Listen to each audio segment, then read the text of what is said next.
Hello guys, good evening everybody, good evening everyone. Yan ang yung amang lingkod na si Kuya Red ay nasa 13 General Hospital dito po sa Cavite. Kasi po ang aking uncle ay nang-admit po rito at kailangan po namin ng dugo na type A. Baka po may mabuting puso sa inyo mga katoto, kaibigan, kapuso, kablagi na type A po na pwede mag-donate ng dugo para po sa aking tiyuhin. Ako po yung lumalapit at nagsusumamo po sa inyo guys. At sana po meron pong tumugon.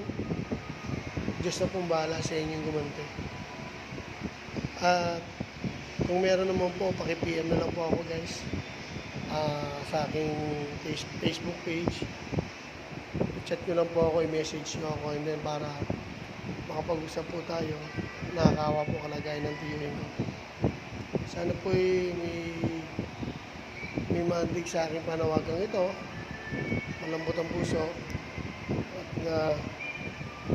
naway matulungan niyo po kami sa aming hinahanap dugo. Type A po. Type A ang aming kailangan. Kailangan po namin masalinan.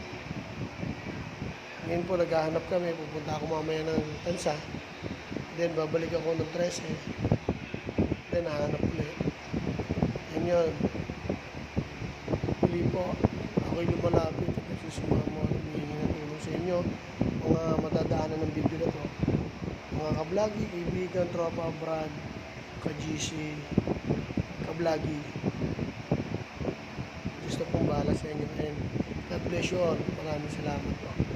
Hanggang dito na lang po muna guys. Mamaya na ako mag-update po ulit sa inyo. Bye.